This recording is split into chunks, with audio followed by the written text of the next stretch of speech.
friends, welcome to my channel. இன்னைக்கு நம்ம பார்க்க போற ரெசிபி காராக்கருணை குழம்பு. காராக்கருணை குழம்புக்கு தேவையானது காராக்கருணை இந்த சைஸ் கட் பண்ணி வெச்சுக்கணும். அடுத்து ஒரு பெரிய வெங்காயம் கட் பண்ணியிருக்கேன். 10 பல்லு பூண்டு நச்சு வச்சிருக்கேன். ஒரு தக்காளி கட் பண்ணியிருக்கேன். இந்த அளவுக்கு புளி எடுத்துக்கோங்க. இதுக்கு கொஞ்சம் கருவேப்பிலை வச்சிருக்கேன். இதுக்கு தேவையானது தாளிக்கிறதுக்கு சோம்பும் வெந்தயம் தான். கடாயை வச்சு இப்போ 3 ஸ்பூன் நல்லெண்ணெய் விட்டுருக்கேன்.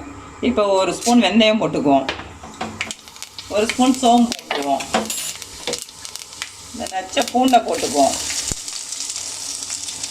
கருவேப்பிலை போட்டுக்குவோம். வெங்காயத்தை போட்டுக்குவோம்.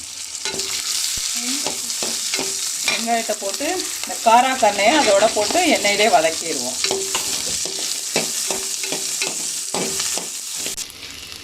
இது ஒரு 2 நிமிஷம் வதங்கிருச்சு. இப்போ தக்காளி போட்டுருவோம்.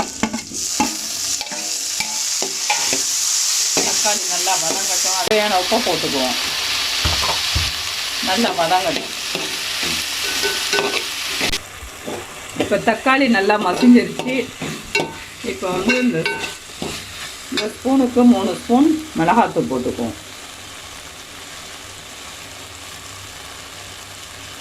அதை எண்ணெயோட வதக்கிடுவோம். வதக்கிட்டு புளிக்கரைசலை ஊற்றிடுவோம். நல்லா வதங்கணும்னா புளிக்கரைசலை ஊற்றிடுவோம். இப்போ புளிக்கரைசலை ஊற்றிடுவோம்.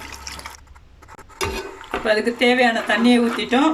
இப்போ நம்ம மூடி வச்சிடும். இப்போ குழம்பை திறந்து பார்ப்போம்.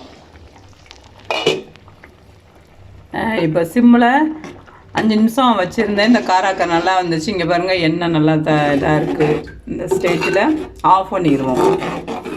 நல்லா குழம்பும் நல்லா வத்திருச்சு. இந்த ஸ்டேஜில் ஆஃப் பண்ணிடுவோம். இப்போ காராக்கருணை குழம்பு ரெடி ஆகிடுச்சு. நீங்களும் வீட்டில் ட்ரை பண்ணி பாருங்கள். Thank you. Tell me pretty lies, look me in the face, tell me that you love me, even if it's fake.